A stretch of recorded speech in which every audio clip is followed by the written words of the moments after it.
Everyone, a couple of you have found some bugs, so I'm just going to go over what they are and then how to fix them. So when we preview the game, right now, if you try to move one of your pieces, but also move the mouse, notice how fast that movement is compared to if you're not moving the mouse when you're moving the piece.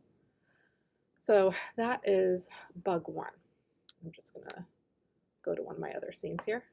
All right, and the other bug is that in some cases, when you rotate, it rotates just fine and how it should, but when the pieces are actually interlocking and they rotate, sometimes you end up with just some weird behaviors that shouldn't be happening, where the pieces are overlapping or they get moved below, just some strange behaviors. So two different bugs, and we have just a little bit of code to add to our move and set script to fix that. So first up, we're going to fix the input issue where moving the mouse speeds up the movement of the pieces. So if I head over in the move and set script in the input function, and the problem right now is that move and collide doesn't have any conditions, so it gets called every time there's an input. So the mouse speeds up the movement when it's actually moving with the keys. So I'm just going to add an if statement. So if the event, so if the type of input is an input event key, I'm just going to tab this over, then move and collide is going to run.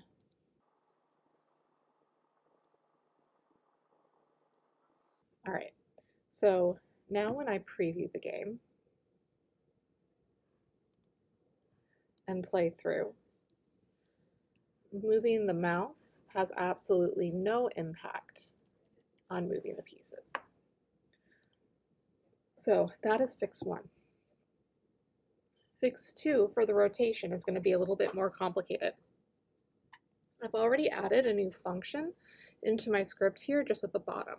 I'm calling this rotation locked, and it's returning a bool, so true or false, as a result of running this function.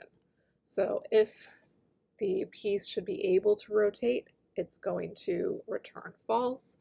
If the piece should be locked because it shouldn't be able to rotate, it's going to return true.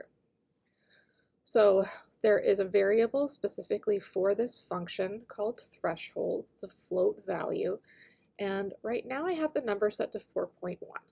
And so this just represents how close the origins of each puzzle piece can be before they're considered too close, and then the rotation gets locked.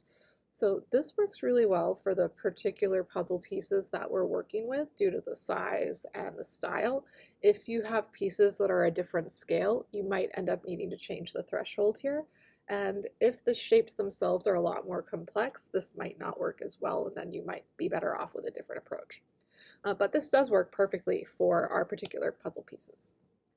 So next up, there's a for loop, and so it's just targeting every piece in our group of the moving puzzle pieces, which we have set at the top over here that we've used previously. So just looping through every piece, that is a moving piece in the group. So if the piece is the self or the current piece, then just skip ahead and continue on with the other pieces. So otherwise, you're comparing the current piece to the current piece, and we don't need to do that. So we're just skipping ahead if it's the current piece. Next up, we have a variable for the distance between the pieces, and so this is just accessing the origin of the current piece, so you can also consider that the location, and it's getting the distance between this origin and whatever piece is active in the loop. So again, comparing the origin to the origin. So how far apart are those? If that distance from origin to origin is smaller than the threshold, then the pieces are just too close to rotate safely. and so then the function is going to return true. If you get to the point where nothing returns true, then the entire function is just going to return false because nothing is too close together to rotate. So over where I have the rotation in the input action, I'm just going to add a new if statement. So if not, rotation locked. So if that returns false, then the pieces can actually rotate. All right, so I'm just going to preview and we'll see how this goes.